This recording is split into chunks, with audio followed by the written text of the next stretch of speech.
All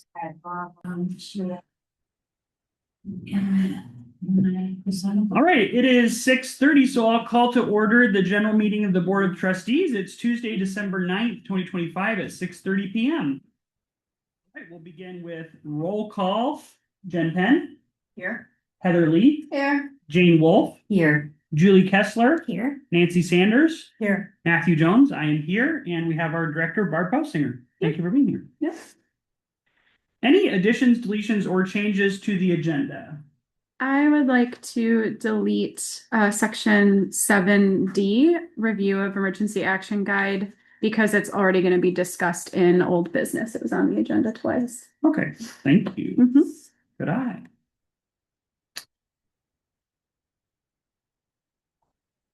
All right. Any others? Hearing none, we'll move on to public comment. Before we begin, a few guidelines. All remarks should be addressed to the board as a whole rather than any individual trustee. Neither the board nor the director is expected to respond. This is your time to speak. To promote decorum and mutual respect, members of the public are encouraged to refrain from displays of approval or disapproval, such as applause or laughter when a speaker is addressing the board. Each speaker will have 3 minutes to speak. A trustee of the board will keep time. Please wait for her signal to begin. Jen Penn will keep time for us tonight. It is the responsibility of the board representative alone to notify a speaker when their time has expired. If the speaker does not give back the floor to the board, the chair will remind them that they are out of order. It is also out of order for other members of the public to call for that speaker to stop. Please refrain from speaking before, during, after someone else's public comment and allow the chair to moderate. The chair does retain the right to stop any speaker who uses profanity or abusive language during public comment. If the speaker has a request of the board, that should be made in their allotted 3 minutes. This evening, we have one public comment from Elsie Morris.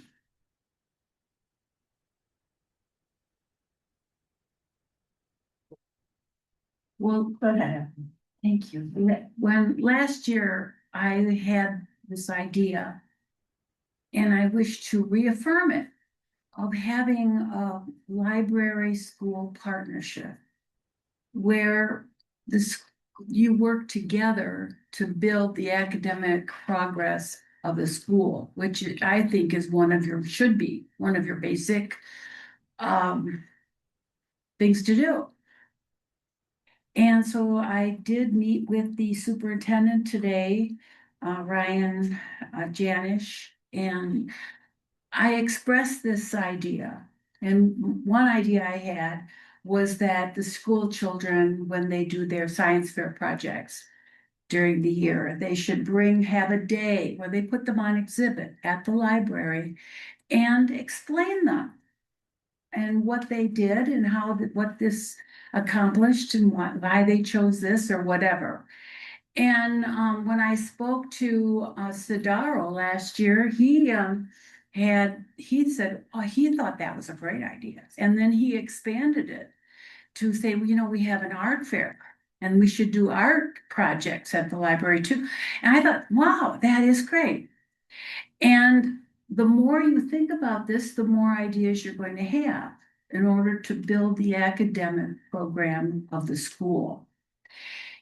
And I would like to foster that. I would like all of you to think about how you can achieve that. And one of the ways you can do it is by imitating the school in their adoption of the Pledge of Allegiance.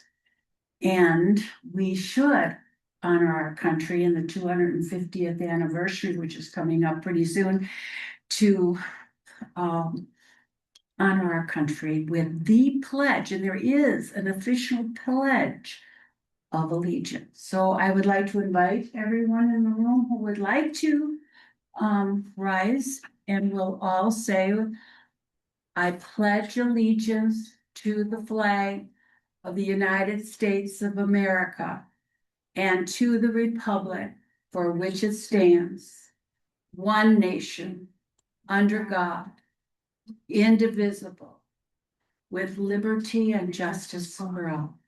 Thank you. Well, think about this. Thank you very much. And I'm gonna talk to him more. Because I think he's got ideas that you'd like to hear. And that would be good. Thank you, Elsie. You're welcome. All right, we will now move on to approving our consent agenda. Would I have a motion to approve consent agenda? Thank you, Jen Penn. Sorry, can we just have quiet in the room? Thank you. Yeah. Yeah, have a good night. All right, we have a motion on the floor to approve consent agenda. The consent agenda tonight includes the treasurer's report and bills, the library accounting listing and investment portfolio, the minutes of the general meeting of the library board of trustees, November 11, 2025, department reports from November 2025, adult services, youth services, marketing and outreach, and our statistics for November 2025. Having a motion, anything that needs to be removed from consent agenda? We'll take a roll call vote to approve. Jen Penn. Aye. Heather Lee. Aye. Jane Wolf. Aye. Julie Kessler. Aye. Nancy Sanders. Aye. Matthew Jones. I say aye. All right, that'll take us to old business, and Barb has 3 things she's going to give us updates on. First, we'll talk about the window replacement. I'm not sure if you noticed, but that project started today. They have a plan to finish by the end of the week to avoid the storms. They already have one of the 4 panels complete. There's been no disruption to the public. We haven't had to close any area down, and there's been no issue with the cold weather getting in. So it's happening. Yay. I was there today, Barb, and talked to him a little bit, watched him pulling out some of the old lining and stuff. And Wonderful. They're doing it neatly. Yeah, it's been a much smoother process this time around, for sure. Any questions? It's the same company, right? that Yep. did The last, Mhm. okay. Same thing. Second is the workplace kiosk. That is getting delivered this Thursday. And the plan is to have that all set up and use the rest of December to take the time to train staff on it and get familiar. Plus, I don't want to market this to the public so much during Christmas time. It'll get lost within the holidays. So I think January would be a better time to make that huge launch. So that's the plan. It's getting delivered this Thursday. Did you decide where it's gonna be located? There's one of 2 options that we had a rep come out and choose with me. And it just depends on what the size of it is gonna look like. If it's awkward in one of those places, it's either gonna go against the pillar that has the OPEC computer and the charging station. It's either gonna go on the other side of that, or it will be stationed next to the copier. Yes. Wonderful. Any other questions? Emergency action guide. I am so happy to say that the first full draft is finalized. Julie has edited again and brought me back a packet of notes. So I will be going through and running through it with a fine tooth comb to make sure we get all of the last grammatical pieces correct. But apart from that, all the content is there, apart from one picture of a gas valve. So we are doing pretty good. I would ask all board members to look over it a little bit more closely in the next month. So if you notice if there's something missing or something doesn't look right, let me know, because my plan is to go live with this for a vote in January's meeting. Sounds good. Barb, is this isn't something this is just within the library. It's not, I know when we had our policy meeting yesterday, we were looking at it a little bit or talked about it. It's not really policy. It's not gonna go on the website. Well, I don't think, is it? Because it has a lot of personal information. I mean, technically, no, it will not go on the website. It is public record. So if somebody requested to view it, we would have to show them, but then if that was the case, it would be a FOIA and we would go in and redact. I was any gonna of the say there's a personal- lot of personal information. Yes, so this will not go on the website. It is procedural primarily for staff, but it is like a board approved necessary document. Okay, yeah. I have a question about your edits that Julie has given you. Yes. If you want the rest of us to kind of go with a more fine tooth comb, is what's available to us already what you've updated from Julie's or? No. Another, so can you let us know when that's been revised or? Well, Julie primarily has been doing grammatical and Uh-huh. consistency edits. Okay. So is that correct? Mhm. Yeah. So like we're going through and like making sure everything like wording Mhm. and structure all makes sense, the punctuation's correct. So I think it would be okay if you use the draft that I sent to go Okay. over and just look for the meat Okay, of the guide, and if there's any like concern or question you have about the actual procedure okay, or process. great. That's helpful clarity. Thank you. And I think one of the things you mentioned in a past meeting was that this would be something that would be looked at every year Yes. because there would be names that could change, Correct. offices that could change, staff that could change. Or even procedures or legal laws that could change surrounding Mhm. a process. It is wonderful. You've Oh. done such a good job. It is Thank very you. extensive. Good work. Thank you. All right, thank you, Barb. And that'll take us to our next item on the agenda, which is our director's report, and Barb will share more with us now. Yes. So the Boundless to Palace project transition, which is the ebook and audiobook database that we had, that Boundless was previously owned by Baker and Taylor, and when they went under, Prairie Cat and Rails had to find another company to transfer all of the data into, and that was the Palace project. So we've been under a kind of hiatus for a minute, for a few weeks, while they were working through the transition process, but I'm happy to report that as of last week, all of that has been completed and our library is live. It is live on Palace Project. So if you go into your smartphone's Play Store and you download the Palace Project app, you will be able to find our library on there. You will be able to log in with your barcode and take whatever items out, check them out. So it's all done. I've been trying. Yes.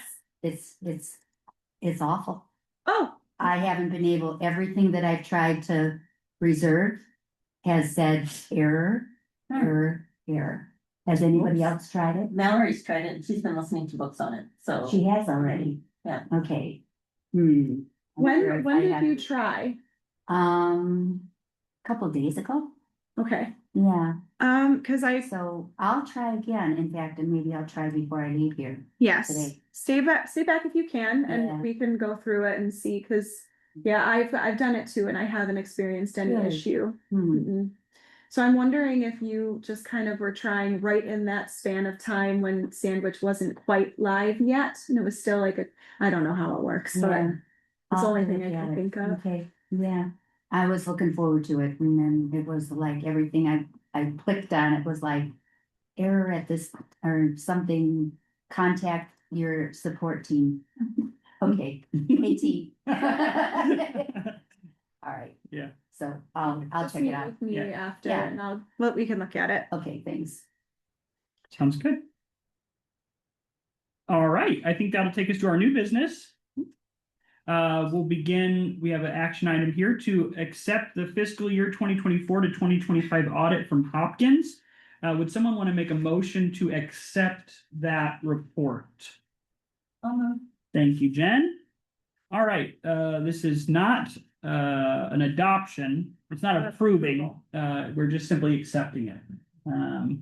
Is there any discussion or questions? I think someone did have something, right? Yeah, yes, on page 2, I don't know if y'all have a copy of the audit, but Jane brought to my attention under required supplementary information.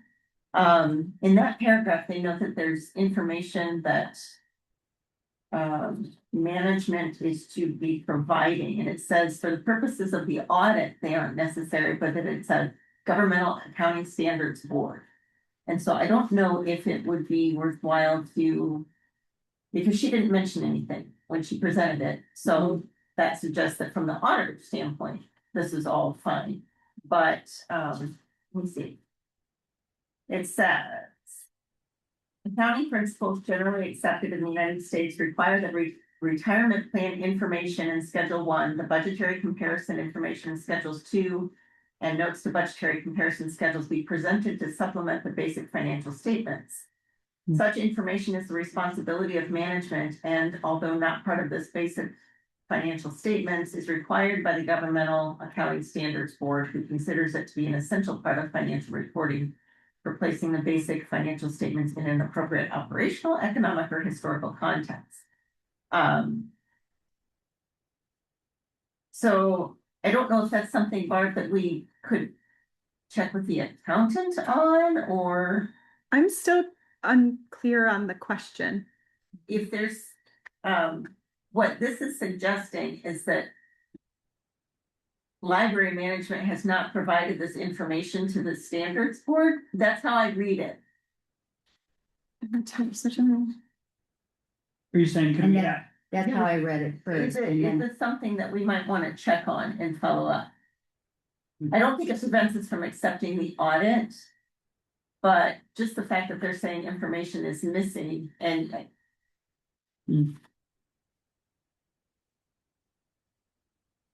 I can look into this. I'm still not quite understanding because it's not fresh in my mind. I have to read this paragraph a few yeah, well, times. if you look at the second paragraph, under required supplementary information, management has omitted the management discussion and analysis. That Oh, I see. Okay. presented to supplement by basic financial statements. Such missing information, although not part of the basic financial statements, is required. Okay, I'll look into that. I'll contact her and see if there's anything we're missing, because she didn't say anything to me about that either. Nor in the presentation. Right. So, Mhm. Yeah, I understand. Okay. Okay. I will reach out to her and provide you guys an update. I won't say it in the next board meeting unless it's something okay, like that's an issue, but I will send an email update when I get that answer. sounds great. Okay. Mhm. Like I said, I don't think it affects our acceptance of it, Mhm. but Right. just was puzzling when Jane pointed Just it out. missing. yeah, I on- just needed another pair of eyes on Yeah. it, because it was a lot of technical Mhm. language. And Yeah. so I touched base with Jen on it as the financial person, and we wanted to touch base with you. Yeah, no Thanks. problem. I'll look into that. Yep. And I appreciate what she. Yeah. Yeah, Yeah. Mhm. Yes, thank you. Oh, thanks, everybody. Good. Any other discussions? All right, well, let's just go ahead and do a roll call, because that's fun. Jen, Aye. Heather, Aye. Jane, I, Julie, Aye. Nancy, I, Matthew, I say aye. And we have accepted that audit. Next, we have a bid before us. So would we have a motion to approve the Continental quote for $3,072 to replace outdoor gooseneck lights? I'll make that motion. Thank you, Jane. All right. Sorry, say it again. I said I was going to do. that. Oh, okay. you're excited. All right, well, eagers. Okay, that's good, eager. Discussion, questions, conversation about the replacing the outdoor gooseneck lights. I'm glad we are. Yeah. They've always been annoying, and we had to take two of them down because they blew in the wind and Yeah. knocked together. The ones under the shelter further didn't, but those two out in front, we had 4 Right. or 8. I'm not sure those are the lights. I'm pretty sure these are the hook lights that are by the sign that we repaired. Okay. Wrong. Because when it was holding the water, do you remember in the Yes, I summer? remember that. Yeah, and they came and they like band-aided it as a repair, but this is to fully replace those. But Mm. I can look into that further for you, the ones that are underneath. I think we should consider that as part of a plan in the future, is to look Sure. at those, because they do blow in the wind. And we did have to remove 2 of them because they clanged together too much. On the gooseneck lights before us, are these the same kind that we have out there now? Do you know, Barb? They're not the same kind. They Okay. don't sell that anymore. Okay, good. I appreciate seeing the little picture. I didn't know, I can't tell in my memory if the ones that are out there are like pointed at the building and these are pointed down. I'm sure Mike's. It's literally like a gooseneck. So it's attached to the building Right. and then it kind of goes up and down in this hook. Mhm. And then the shelf of the light angles Oh, okay. towards the building Okay. to show. That's what I was thinking. The hood was kind of angled and then in the picture they're down. So anyway, I think that's just a standard Yeah, view of okay. the product. Cool.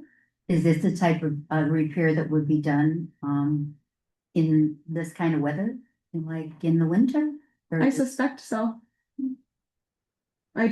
Nobody told me anything about it not being able to be done in the winter. What's our threshold for having to get multiple bids? Do you know off the top of your head? Oh, 25. Oh, yeah. Okay, cool. All right. I just didn't remember. Thank you. You're welcome. Well, this could come out of the construction fund still too, We have money left in per cap, okay. and I'd rather use those funds. And how did we find this company? Is this the one that's always dealt with the lights? This was a company recommended by Mike Reddick. Okay. Mhm. Any other discussion or questions? All right. Well, we're having fun with roll call, so let's do it again. Jen, Aye. Heather, Aye. Jane, Aye. Julie, Aye. Nancy, I, Matthew, I say aye. Next up, we have another action item to approve the unclaimed hold and re-request policy for out-of-state items policy. I think I said policy too many times. I think policy is too many times in this. It's a committee, so it's Would- fine. Would we have a motion to approve that policy? I will move it. Okay, thank you. Thank you, Nancy. She beat you to it. All right, discussion and questions about this new policy before us. It's not right. It's so not ready. Okay. Yes, we had a policy committee yesterday. a Yeah, meeting, it's not and we- ready. Yeah, we went over this and it was a really good discussion though, because I think like everybody who was reading it from different angles with different perspectives, which brought new questions that were not covered within this policy that we had ultimately decided we wanted to be present in the wording. So we want this to be both publicly utilized and utilized as guidelines for staff for this process. So we want this to be able to be written in a way where the general public would understand what this means and add it to the form when people are filling out requests for OCLC items. And there was a lot of library acronyms in there that staff would know and understand, like OCLC and ILL, but the general public would not. So one of the things we're going to add in there is definitions. And then another thing that we talked about was we had a larger discussion about what we wanted the outcome to be in terms of this particular situation where we've had a situation where a patron has requested a title multiple times for OCLC but has not picked it up.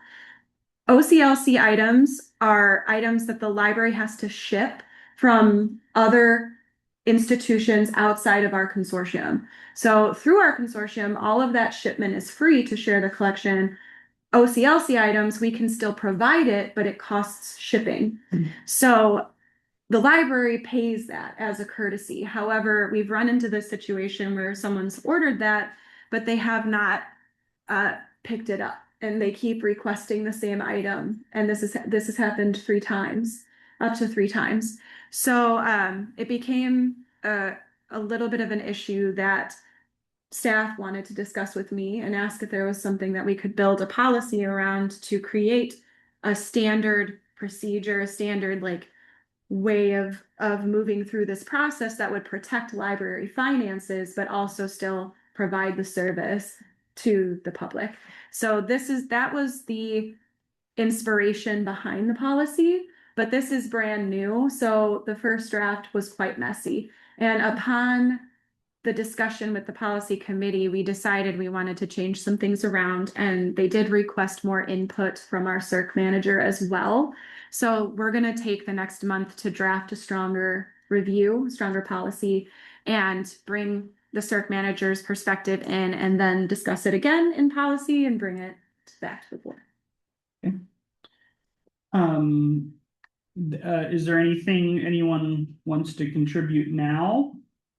I just have a question, Barb. Mhm. The OCLC shipping, is it, we pay for shipping to us and back to the owning library? Is that? So I verified this with Laurie because that was my impression, was we paid for both, but apparently we only pay for shipping back.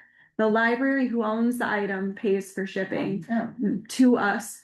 And then we pay for shipping back. And Larry did, she verified the cost and it was $10 to ship one way for one book. So it was a total cost of 20 for both, for both libraries. And this happened, it was almost gonna happen 3 times. On the third request, I opted to choose not to fill it because I wanted to proceed with this policy and build a standard around it. And we haven't had any issue with that, with the patron. So, it's on hold for that until we get this policy created.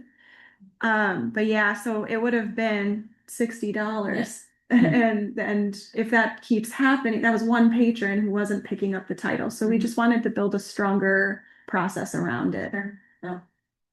I think that's what we do with policy. Mhm. There's a situation that needs to be addressed and how do we address it? And we put. Mhm. And it gives the staff a Exactly. firm standing to say, it's our policy not to Yeah. do it more than once, Yes. So then. are or we whatever saying- we decide. Right, right. So then are we saying we're just tabling this? For tonight, yep. Okay, Mhm. so do we need a motion to table? Yeah, unless anyone else has anything they wanna, I mean, we're all here together and we don't have much more on the agenda, so if you have something you wanna share now, you can do that, otherwise I've got some notes I'll send to policy. Okay, do we have a motion to table this policy? I'll move to table. Okay, thank you, Jen. All those in favor of tabling, say. Yeah, you don't need our roll call. Well, let's just say aye then. If you want to table it, say aye. Aye. All those opposed, same sign. All right. Committee reports, anything from building and grounds? No, I think Barb, touched on that, and Okay. while I was doing that, a couple of other things occurred to me that in the next year, in 2026, maybe we can address. Sure. Great, Yes. awesome. Anything from finance? No. Anything from personnel? Yes, Whoa, all right. yeah, thank you. Jane and I will meet with Barb in February to discuss future goals for the end of this year and evaluation too. Okay. That's coming up. Thank you very much. Personnel committee. Policy committee, anything else to share besides what we've already heard from you? No, I'm excited to see the changes that will come with the OCLC. Good. So, and thank you for the fan, Barb. Of course. Is it helping? Oh, a lot. All right, our next meeting will be our general meeting of the Library Board of Trustees on Tuesday, January 9th, Incorrect. 2026. It's the incorrect date. Is the That correct was- date. It is. The correct date is January 13th, 2026. January 13th, 2026. January 13th, 2026 at 6:30 p.m. Policy committee will be setting a date to meet again. All right, do we have a motion to adjourn at 6:57? I move. Thank you, Heather. All those in favor say aye. Meeting adjourned, 6:58.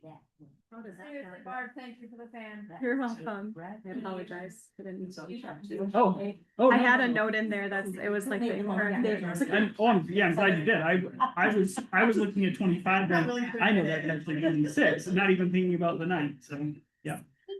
Well, you've got your time to have her teach you how to use the app now. Yeah. Oh, What's that?